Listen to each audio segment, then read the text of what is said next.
Selamat malam para mantan, selamat malam untuk semua orang yang masih merasa berkuasa padahal sudah mantan. Demokrat menuntut pemerintah untuk klarifikasi terkait tuduhan bahwa SBY adalah dalang demonstrasi. Dan pemerintah bingung karena tidak pernah mengatakan itu. Pemerintah hanya bilang bahwa demo itu ada sponsornya, ada donaturnya, ada dalangnya. Tapi tidak pernah disebutkan siapa namanya. Tidak pernah disebutkan namanya adalah SBY. Gak pernah. Tapi daripada bingung dan ribut-ribut, ya sebaiknya diklarifikasi saja gitu. Karena Demokrat ini kayak cewek gitu. Nuntut kita minta maaf, nuntut kita klarifikasi untuk sesuatu yang tidak pernah kita lakukan. Mereka yang bikin persoalan, kita yang harus tanggung jawab.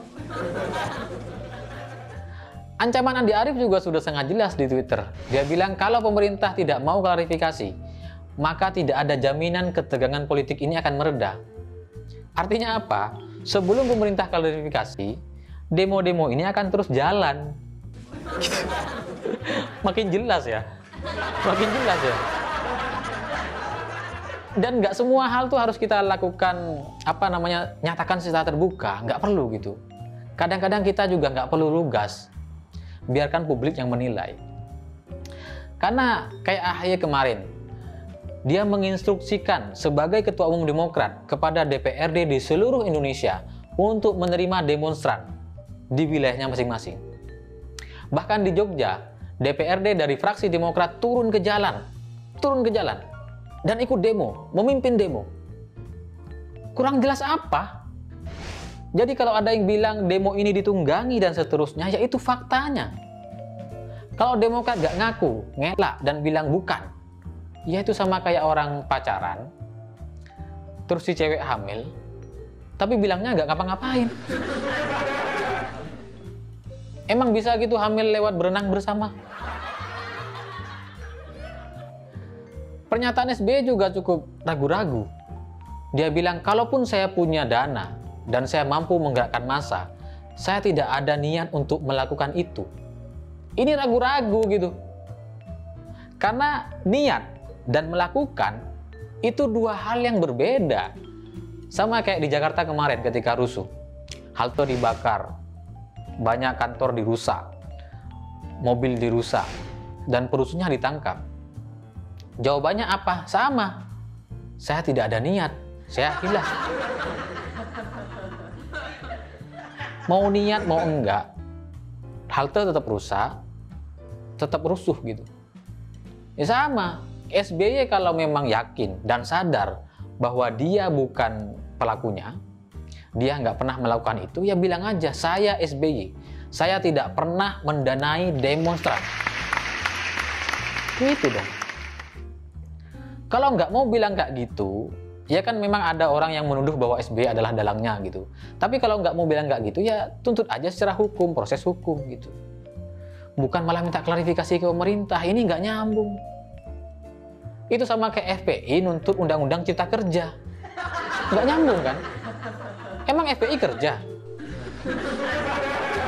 Kita tahu itu taunya demo buruh, bukan buruh demo. Nggak ada buruh demo gitu. Lagian ya, dari sekian banyak orang yang dituduh gitu, cuma SBY yang paling panik. Gatot itu anggotanya banyak ditangkap loh, ditangkapin polisi. Tapi biasa tuh, nggak panik gitu. Ini SBY kenapa panik banget sih? Tapi di luar itu, saya juga menilai bahwa pemerintah ini agak perlu dievaluasi. Karena pemerintah ini nggak sadar bahwa baik dan benar saja di era sekarang itu nggak cukup. Harus juga responsif, harus cepat merespon, klarifikasi, dan menjelaskan hoax yang ada di masyarakat gitu. Pemerintah itu lambat banget gitu. Hoax itu sudah dibuat sekitar bulan Juli, Agustus oleh banyak serikat pekerja. Banyak udah nyebar gitu. Dan ketika sadar, pemerintah malah ngundang influencer, artis untuk mempromosikan Omnibus Law. Ini kan sama kayak kita naruh orang-orangan sawah di tengah jalan gitu. Berharap mobil-mobil berhenti, ya nggak bisa, ditabrak tuh semua tuh. Makanya artisnya sampai minta maaf. diserang netizen, minta maaf. Katanya mau ngembaliin dananya ke pemerintah. Ini kan udah gagal banget gitu. Sudah tahu gagal di situ, kemudian pemerintah juga kayaknya, saya curiga gitu, membuat trending-trending di Twitter gitu. Bikin trending-trending. Jadi ngitungin hashtag-hashtag gitu. Saya baca tuh nggak ada isinya tuh, hashtag aja tuh. Makan malam, hashtag itu, Omnibus Law. Apa coba? Harusnya kan pemerintah itu, maksudnya menteri-menteri kita itu belajar dari kejadian kampanye 2019 lalu gitu. PKS dengan hashtag 2019 ganti presiden, nyatanya tidak mampu menaikkan nama PKS, tidak mampu membuat Prabowo menang. Karena apa? Modalnya cuma hashtag, nggak ada gunanya gitu. Itu sama kayak orang menyatakan cinta tiap hari dengan kata yang sama, saya cinta, saya cinta, saya cinta. Tidak ada cerita, tidak ada harapan, tidak ada rencana. Apa gunanya? Mestinya pemerintah itu dengan segala SDM yang ada itu membuat narasi konter narasi. Mereka ini propagandanya sangat berat gitu. Mereka bikin cerita macam-macam. Ya pemerintah harus klarifikasi, bikin harapan, kasih cerita-cerita yang menarik gitu, yang sesuai dengan Omnibus Law. Ya harus sabar, nggak bisa cuma ngandalin hashtag terus ngitungin gitu, nggak bisa. Apalagi Twitter ini kan penggunanya tuh paling rendah di Indonesia. Yang pertama itu Facebook, YouTube, WhatsApp, ada bawah lagi Messenger, terus TikTok, baru Twitter tuh di bawah. Ini gimana ceritanya kita ngandelin Twitter dengan hashtag yang no meaning, kosong gitu? Gimana ceritanya? Itu sama kayak kita saingan gitu untuk dapatkan perempuan, tapi kita bawa motor butut. Lawannya mobil sport. Jauh lah.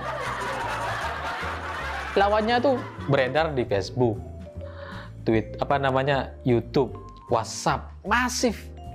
Kita ngandelin Twitter.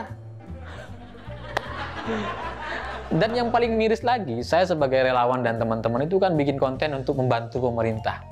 Gratis.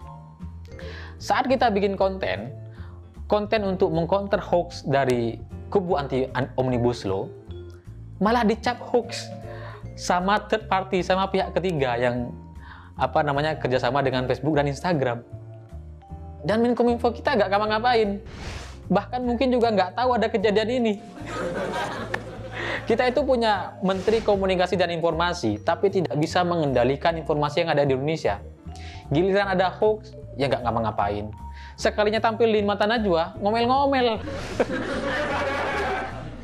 Giliran ada hoax yang nggak bisa dikendalikan, terus tutup internet. Ya ini apa gunanya jadi Menteri Komunikasi gitu.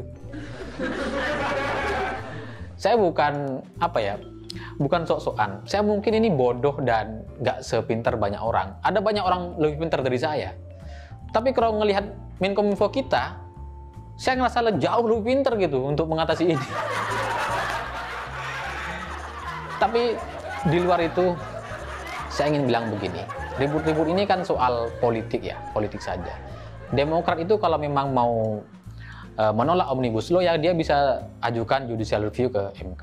Bisa gitu. Tapi kayaknya Demokrat menempuh jalan drama.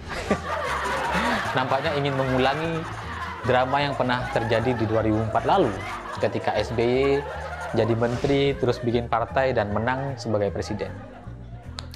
AHY mungkin bisa juga jadi presiden, asalkan dia jadi menteri dulu, gitu.